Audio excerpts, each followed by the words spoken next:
नमस्कार, खबरों के इस बुलेटिन च तुहाडा स्वागत। मैं हाँ परमिंदर कौर। पहला पेश ने झूमियां खबरां। लोक सभा च वंदे मातरम ते विशेष चर्चा अज।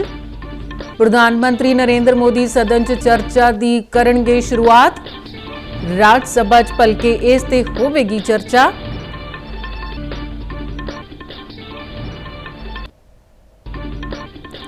पीएम मोदी यूनेस्को की अंतर सरकारी कमेटी के 20वें इजलास के उद्घाटनी समागम दौरान बोले, कहा भारत लिए विरासत कदे भी अतीत प्रति मोह नहीं रहा। यह हमेशा ज्ञान और समाजिक कदरां कीमतां की निरंतर धारा का प्रतीक रही है।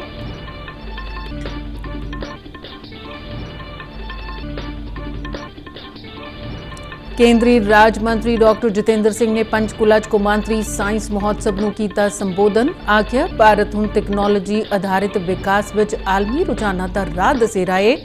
रवायत तो एक नवाचार आधारित अर्थचारे वल वध रहा भारत। नवजोत कौर सिद्धू के बयान तो बाद कांग्रेस पार्टी लई वधियां मुश्किलां। नवजोत कौर सिद्धू ने कीता दावा 500 करोड़ रुपए का अटैची देने वाले नूं ही कांग्रेस च मिलदी है मुख मंत्री की कुर्सी।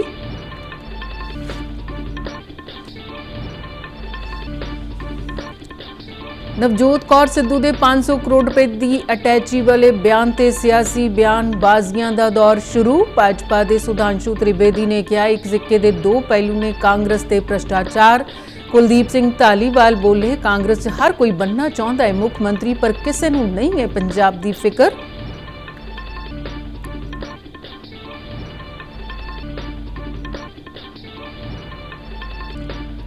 सिमरनप्रीत कौर बराड़ ने ISF शूटिंग विश्व कप फाइनल च जितया सोन तमगा। भारत ने हुण तक 2 सोन 3 चांदी ते कांसे का तमगा जितया। चीन तो बाद भारत ने दूजा स्थान बरकरार रखा हुआ है।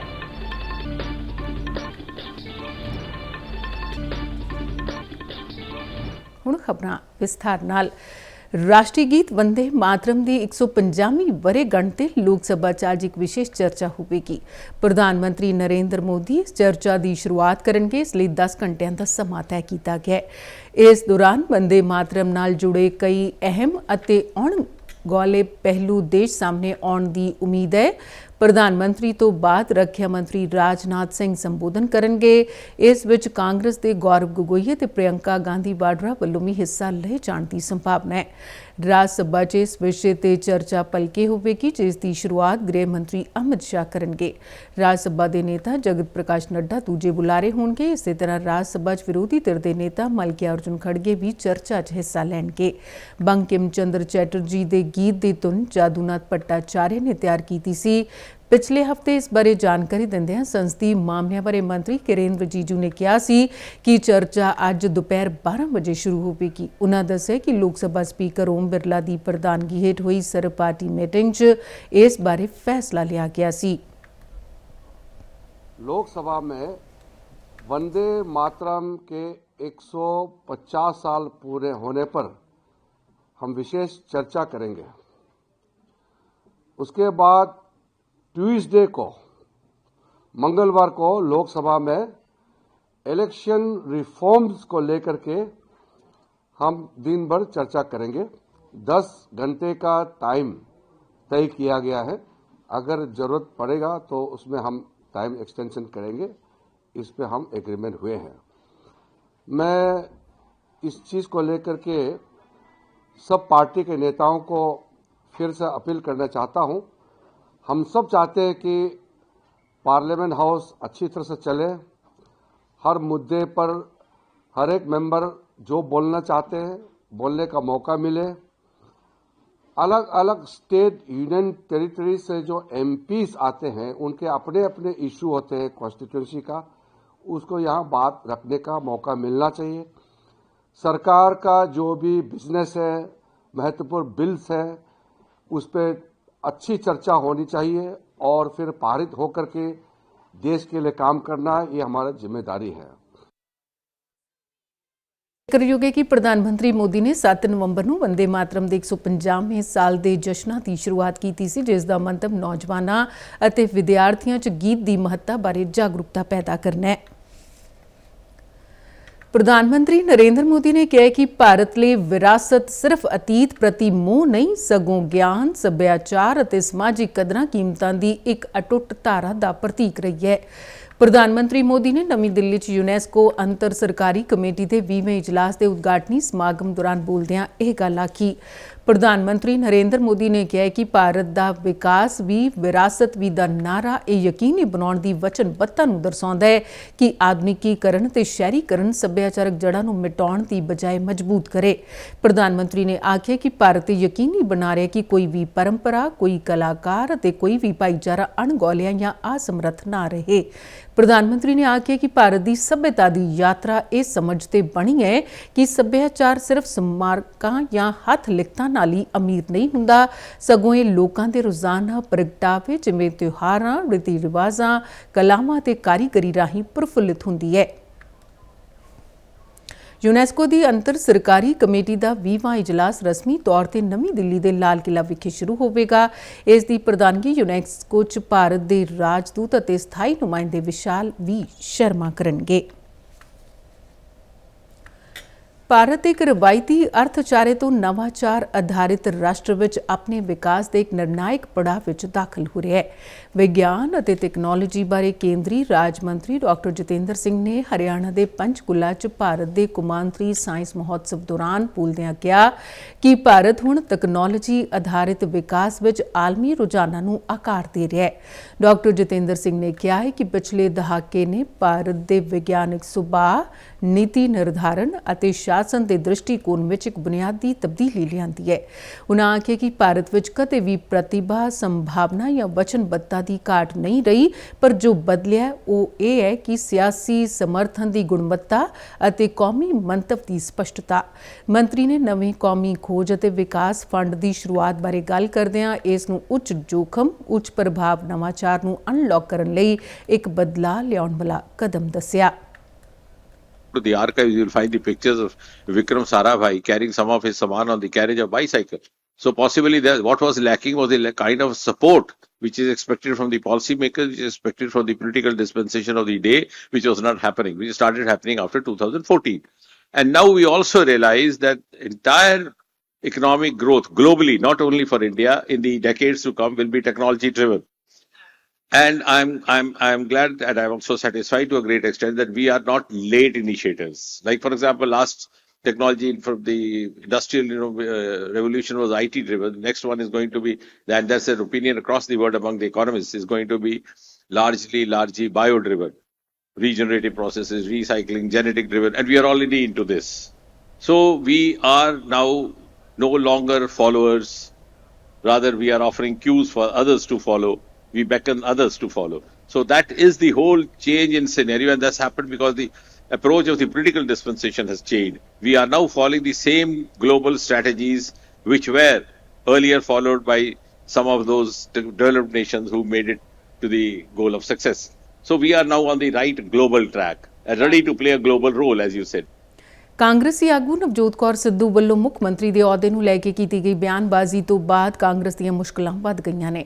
ਸਾਬਕਾ ਕ੍ਰਿਕਟਰ ਅਤੇ ਕਾਂਗਰਸੀ ਆਗੂ ਨਵਜੋਤ ਸਿੰਘ ਸਿੱਧੂ ਦੇ ਸਿਆਸਤ ਵਿੱਚ ਮੁੜ ਸਰਗਰਮ ਹੋਣ ਤੋਂ ਬਾਅਦ ਨਵਜੋਤ ਕੌਰ ਦਾ ਇਹ ਬਿਆਨ ਕਾਫੀ ਅਹਿਮ ਮੰਨਿਆ ਜਾ ਰਿਹਾ ਹੈ।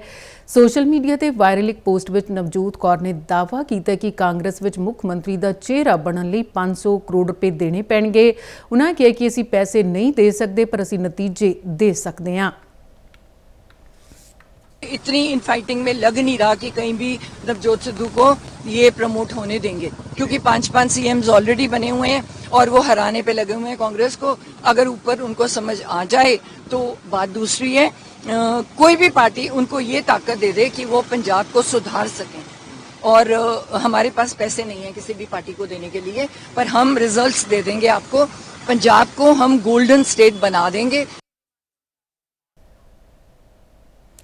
ਨਵਜੋਤ ਕੌਰ ਸਿੱਧੂ ਵੱਲੋਂ 500 ਕਰੋੜ ਰੁਪਏ ਦੀ ਅਟੈਚੀ ਵਾਲੇ ਬਿਆਨ ਤੋਂ ਬਾਅਦ ਸੂਬੇ 'ਚ ਸਿਆਸੀ ਬਿਆਨਬਾਜ਼ੀਆਂ ਦਾ ਦੌਰ ਸ਼ੁਰੂ ਹੋ ਗਿਆ। ਭਾਰਤੀ ਜਨਤਾ ਪਾਰਟੀ ਦੇ ਸੀਨੀਅਰ ਆਗੂ ਤੇ ਕੌਮੀ ਬੁਲਾਰੇ ਸੁਧਾਂਸ਼ੂ ਤ੍ਰਿਵੇਦੀ ਨੇ ਨਵੀਂ ਦਿੱਲੀ 'ਚ ਪੱਤਰਕਾਰਾਂ ਨਾਲ ਗੱਲਬਾਤ ਦੌਰਾਨ ਕਿਹਾ ਕਿ ਕਾਂਗਰਸ ਅਤੇ ਭ੍ਰਿਸ਼ਟਾਚਾਰ ਇੱਕ ਸਿੱਕੇ ਦੇ ਦੋ ਪਹਿਲੂ ਨੇ। ਦੂਜੇ ਪਾਸੇ ਆਮ ਆਦਮੀ ਪਾਰਟੀ ਦੇ ਕੁਲਦੀਪ ਸਿੰਘ ਧਾਲੀਵਾਲ ਨੇ ਕਿਹਾ ਕਿ ਕਾਂਗਰਸ ਵਿੱਚ ਹਰ ਕੋਈ ਮੁੱਖ ਮੰਤਰੀ ਤਾਂ ਬਣਨਾ ਚਾਹੁੰਦਾ ਹੈ, ਪਰ ਕਿਸੇ ਨੂੰ ਵੀ ਪੰਜਾਬ ਦੀ ਫਿਕਰ ਨਹੀਂ ਹੈ। तो आप ये बताइए कि इस विषय के ऊपर आपका क्या कहना है, क्योंकि वहां तो आप सरकार पे आरोप लगाते, यहां तो आपके पार्टी के अंदर का आरोप है। एक ही तथ्य साफ है, भ्रष्टाचार और कांग्रेस एक ही सिक्के के दो पहलू हैं। विकास का विषय हो सरकार में या सीटों के बंटवारे का विषय हो संगठन में, दोनों में प्रथम आधार सिर्फ भ्रष्टाचार है कांग्रेस पार्टी के। पंजाब इनके एजेंडे में नहीं है, ना कांग्रेस ही इनके एजेंडे में। इनके एजेंडे में हम इनकी कुर्सी है कि कैसे ना कैसे वो हमें कुर्सी मिल जाए, और वो जो कुर्सी की भूख है उसने पंजाब का बहुत नुकसान किया, कांग्रेस पार्टी को खत्म। सिमरनप्रीत कौर बराड़ ने आईएसएफ शूटिंग विश्व कप फाइनल 'ਚ ਭਾਰਤ ਲਈ ਸੋਨ ਤਮਗਾ ਜਿੱਤਿਆ। ਦੋਹਾ 'ਚ ਚੱਲ ਰਹੇ ਇਸ ਮੁਕਾਬਲੇ ਦੌਰਾਨ ਸਿਮਰਨਪ੍ਰੀਤ ਨੇ ਔਰਤਾਂ ਦੇ 25 ਮੀਟਰ ਪਿਸਟਲ ਫਾਈਨਲ ਸੋਨ ਤਮਗਾ ਜਿੱਤਿਆ, ਜਦਕਿ ਐਸ਼ਵਰਿਆ ਪ੍ਰਤਾਪ ਸਿੰਘ ਤੋਮਰ ਨੇ ਮਰਦਾਂ ਦੇ 50 ਮੀਟਰ 3 ਪੋਜੀਸ਼ਨ ਵਿੱਚ ਅਤੇ ਅਨੀਸ਼ ਨੇ 25 ਮੀਟਰ ਰੈਪਿਡ ਫਾਇਰ ਪਿਸਟਲ ਮੁਕਾਬਲੇ ਚਾਂਦੀ ਦੇ ਤਮਗੇ ਜਿੱਤੇ। ਫਰੀਦਕੋਟ ਦੀ ਸਿਮਰਨਪ੍ਰੀਤ ਨੇ ਫਾਈਨਲ ਸ਼ਾਨਦਾਰ 41 ਦਾ ਸਕੋਰ ਬਣਾ ਕੇ ਆਪਣੇ ਮਾਪਿਆਂ ਨੂੰ ਆਪਣੇ ਕਰੀਅਰ ਦੀ ਸਭ ਤੋਂ ਵੱਡੀ ਪ੍ਰਾਪਤੀ ਨਾਲ ਮਾਣ ਦਿਵਾਇਆ। ਉਸ ਨੇ ਇਸ ਮਾਰਕੇ ਨਾਲ ਵਿਸ਼ਵ ਜੂਨੀਅਰ ਰਿਕਾਰਡ ਦੀ ਵੀ ਬਰਾਬਰੀ ਕੀਤੀ। ਭਾਰਤ ਨੇ 2 ਸੋਨ 3 ਚਾਂਦੀ ਅਤੇ ਕਾਂਸੀ ਸਮੇਤ ਆਪਣੇ ਤਗਮਿਆਂ ਦੀ ਗਿਣਤੀ 6 ਤੱਕ ਪਹੁੰਚਾ ਦਿੱਤੀ ਹੈ। ਭਾਰਤ ਨੇ ਤਗਮੇ ਦੀ ਸੂਚੀ ਚੀਨ ਤੋਂ ਬਾਅਦ ਆਪਣਾ ਦੂਜਾ ਸਥਾਨ ਬਰਕਰਾਰ ਰੱਖਿਆ। ਚੀਨ ਨੇ 3 ਸੋਨ 2 ਚਾਂਦੀ ਅਤੇ 3 ਕਾਂਸੀ ਦੇ ਤਮਗੇ ਜਿੱਤੇ ਨੇ। मौसम देश के उत्तरी हिस्से च ठंड वध गई है। पंजाब हरियाणा चंडीगढ़ च घट्टो घट्ट तापमान 3 ਤੋਂ 7 डिग्री के दरमियान दर्ज किया गया। दूजे पासे जम्मू कश्मीर ते हिमाचल प्रदेश दीयां कई थावां ते तापमान मनफी तो हेठां रहा। जम्मू कश्मीर में तापमान मनफी 4.3 डिग्री दर्ज किया गया ते श्री अमरनाथ यात्री बेस कैंप सब तो ठंडा स्थान रहा। मौसम विभाग ने दस्सिया कि कौमी राजधानी दिल्ली च घट्टो घट्ट तापमान 8 डिग्री दर्ज किया गया। पंजाब च फरीदकोट में घट्टो घट्ट तापमान 4.4 डिग्री रहा। हरियाणा के नारनौल में घट्टो घट्ट तापमान 4.6 डिग्री रहा ते सब तो ठंडे स्थान रहे। चंडीगढ़ च घट्टो घट्ट तापमान 8.2 डिग्री रहा। मौसम विभाग ने बुधवार तक हिमाचल प्रदेश दीयां कई थावां ते संघनी धुंध पैण दी पेशेनगोई की है। इस तरह कश्मीर के श्रीनगर काजीगुंड कुपवाड़ा ते कोकरनाग च घट्टो घट्ट तापमान मनफी के नेड़े दर्ज किया गया। खबरां ते बुलेटिन साढ़े दर्शक डीडी न्यूज़ पंजाब के YouTube channel, Facebook page, Instagram ते सोशल मीडिया प्लेटफॉर्म एक्स ते भी देख सकते हैं। बुलेटिन के आखिर में चोणियां खबरां एक बार फिर तो। लोक सभा च वंदे मातरम ते विशेष चर्चा अज। प्रधानमंत्री नरेंद्र मोदी सदन च चर्चा दी करनगे शुरुआत। राज सभा च भलके इस ते होवेगी चर्चा।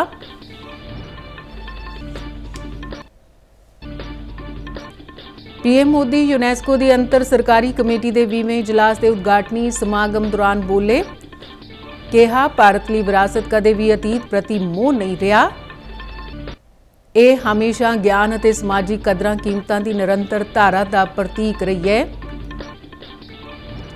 केंद्रीय राज मंत्री डॉक्टर जितेंद्र सिंह ने पंचकूला च कौमांतरी साइंस महोत्सव नूं कीता संबोधन। कहा भारत हुण तकनोलॉजी आधारित विकास च आलमी रुझानां दा राह दसेरा है। रवायत तो एक नवाचार आधारित अर्थचारे पल पा रहा भारत। नवजोत कौर सिद्धू के बयान तो बाद कांग्रेस पार्टी लिए वधियां मुश्किलां। नवजोत कौर सिद्धू ने किया दावा 500 करोड़ रुपए का अटैची देने वाले नूं ही कांग्रेस च मिलती है मुख मंत्री की कुर्सी। नवजोत कौर सिद्धू के 500 करोड़ रुपए की अटैची वाले बयान से सियासी बयानबाजियां का दौर शुरू। भाजपा के सुधांशु त्रिवेदी ने कहा कि एक सिक्के के 2 पहलू ने कांग्रेस ते भ्रष्टाचार। कुलदीप सिंह धालीवाल बोले, कांग्रेस हर कोई बनना चाहता है मुख्यमंत्री, पर किसी नूं नहीं है पंजाब की फिक्र। सिमरनप्रीत कौर बराड़ ने आईएसएफ शूटिंग विश्व कप फाइनल च जितया सोन तगमा। भारत ने हुण तक 2 सोन 3 चांदी ते कांसे का तमगा जितया। चीन तो बाद भारत ने दूजा स्थान बरकरार रखा हुआ है। इस दे नाल ही खबरां दा बुलेटिन खत्म हुंदा है। इजाजत दिओ, नमस्कार।